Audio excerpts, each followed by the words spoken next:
We'll hear from Floyd County's top prosecutor about how home incarceration violations are handled. And a Pike County man is charged with threatening a Floyd County deputy. I'm Jerry Scott, and this is the Mountaintop Daily.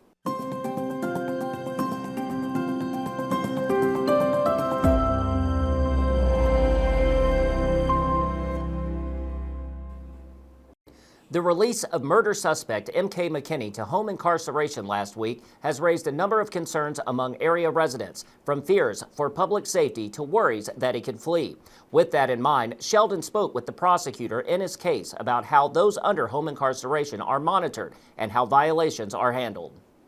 Floyd County Commonwealth's attorney Brent Turner has expanded on what home incarceration means for inmates released under those conditions. Notably, Turner said that what some may assume about the program may not always be the case.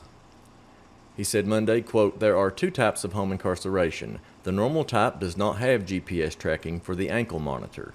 99% of the people placed on home incarceration do not have GPS monitoring. It costs more too."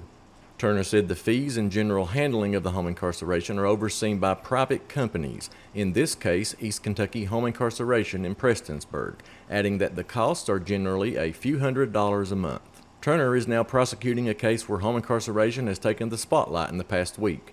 The suspect in the murder of Amber Spradlin, M.K. McKinney, was released from the Floyd County Detention Center this past Friday after posting just over $1 million worth of property and another $450,000 in cash. Turner said as of Monday there had been no violations in the McKinney case that he'd been made aware of. East Kentucky Home Incarceration provides services to 12 surrounding counties, and approximately 15% of those placed in their care have GPS monitoring, while less than 5% actually tamper with their monitor or run. If the wearer of the ankle bracelet tampers with it or moves outside the assigned area, an alert is sent to the private company. Turner added that cutting the bracelet and then fleeing would bring additional charges. He said, quote, "Tampering with the monitor is a felony, and cutting it and running is a felony escape, just the same as if they'd escaped from jail." Reporting for Mountaintop News, I'm Sheldon Compton. A Pike County man is facing felony charges in Floyd County after allegedly threatening a deputy during an arrest tied to a domestic violence call. Deputies were called to a home on Barn Branch last Wednesday, where a woman said her boyfriend, 65-year-old Richie Ward of Elkhorn City, grabbed and shook her, causing his head to hit her mouth. Ward reportedly admitted grabbing her, but said he didn't remember making contact. Deputies arrested him at the scene. According to the police report, Ward pulled away as he was being placed in a cruiser and threatened to kill the arresting deputy. He also allegedly threatened the deputy's family and claimed ties to a motorcycle gang. Ward is charged with second-degree terroristic threatening, a felony punishable by up to 5 years in prison. He also faces misdemeanor assault and resisting arrest charges. Coming up after the break, we'll get a look at this year's Shop with the Cop event in Floyd County. That's coming up when the Mountaintop Daily continues. But first, sports and weather. With Mountaintop Sports, I'm Dave Stanford. In high school basketball action and boys play Sunday, it was Martin County over Sayre, 69-41. Pikeville over Pendleton County, 57-44 in the PIT. Raceland over Prestonsburg, 74-54. In girls action, it was Prestonsburg over Western Hills, 61-57. Marshall University's men's basketball guard Jalen Spear has been named to the Lou Henson Player of the Year early season watch list. Spear, a native of Gainesville, Florida, is one of 50 players nationally to make the list and is one of just two from the Sun Belt Conference. He is averaging 14 points and 5.8 assists per game, leading the Sun Belt in assists and ranking among the top 30 nationally. The Lou Henson Award is presented annually to the top player in mid-major college basketball and honors the former Illinois and New Mexico State head coach who won 775 games over 41 seasons. In college volleyball, top-seeded Kentucky saw its season come to an end Sunday, falling to Texas A&M in straight sets, 26-24, 25-15, and 25-20 in the NCAA National Championship match. Kentucky held set point in the opening set, but the Aggies closed on a 3-0 run and never trailed the rest of the match. The Wildcats finished the season 30-3, snapping a 27-match winning streak. Kentucky went unbeaten in SEC regular season play and won the SEC tournament title earlier this year. Sunday marked the final collegiate match ever for Eva Hudson, the lone senior on the roster. Hudson, the SEC Player of the Year and an AVCA first-team All-American, finished with 13 kills and was named to the NCAA Final Four All-Tournament team. This was Kentucky's second appearance in the national championship match and its second Final Four, with the program winning its first title back in 2020. For more sports updates, be sure to visit mountaintop.news and click on the sports tab at the top of the page. This has been your Mountaintop Sports Update. I'm Dave Stanford.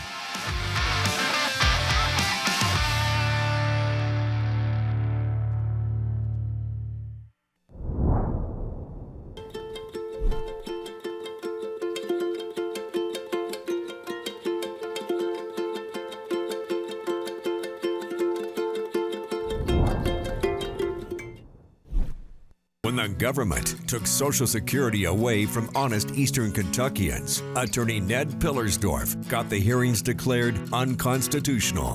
When the women guards were harassed at Little Sandy Jail, Ned fought back, securing a $1 million verdict at trial. And when the state tried to shut down Cordia School, Ned fought back and kept the school open. Attorney Ned Pillersdorf fights for the underdog, and he's ready to fight for you. Hey, it's Kristen, and at Appalachian Wireless, we love Christmas because we give the gift of savings and connection. Are you not sure what to give? Well, give them something that helps them stay connected and captures those moments that matter the most. Family is where you're valued and appreciated. And this Christmas at Appalachian Wireless, we value you. So come home, check the halls, and get connected with Appalachian Wireless. Visit us today in one of our many retail locations or find out more about the Tech the Halls promotion at AppalachianWireless.com. Because we are you, we are Appalachian Wireless.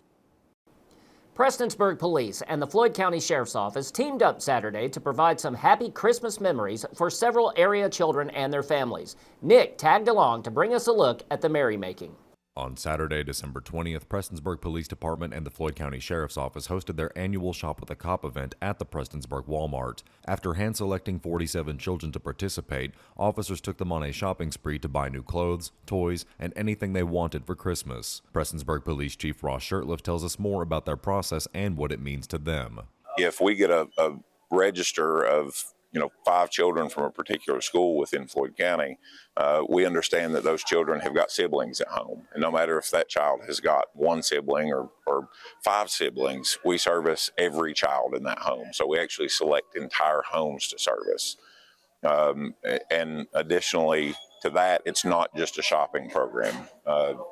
These officers and our very generous supporters and donors enable us to give everything to that home that they'll need to stay warm during winter with jackets, winter shoes, winter boots, clothes, household items, and everything to prepare a Christmas meal, a full spread Christmas meal. So this truly is an expansive program that is beyond what you're seeing here today, that affects the entire home rather than just that one individual child. Officers at both the police department and the sheriff's office look forward to Shop with a Cop all year long. They're glad to be able to make a difference in the lives of those they serve. This is one of my favorite things that we get to do as a police officer, and we do it in conjunction with the Prestonsburg City Police Department. And actually, Nick Bingham probably does most of the work to get all this together, so he deserves the most credit for this, but we all enjoy it. The deputies show up, the city police officers show up. We all get a shop with the kid, and it's just a really fun time, and it really brings what the season's all about, is given to the children, which is what Christmas is about to me, is the kids. It's very rewarding because they already know what they want. It's every year that I've done this, as soon as you get your kid, you're like, do you know what you want? And they're like, yes. And they name off the items. They know exactly what they want. So they put a lot of thought into it. And all the kids are really appreciative of it. And you get hugs and thank yous. And it means a lot to be able to do it for the children that really need it. Reporting for Mountaintop News, I'm Nick Collum. That will do it for this edition of the Mountaintop Daily. Be sure to check us out at 6 p.m. every weekday on Mountaintop TV, the Mountaintop TV app, and the Mountaintop News Facebook page. With your Mountaintop Daily, I'm Jerry Scott for Mountaintop News.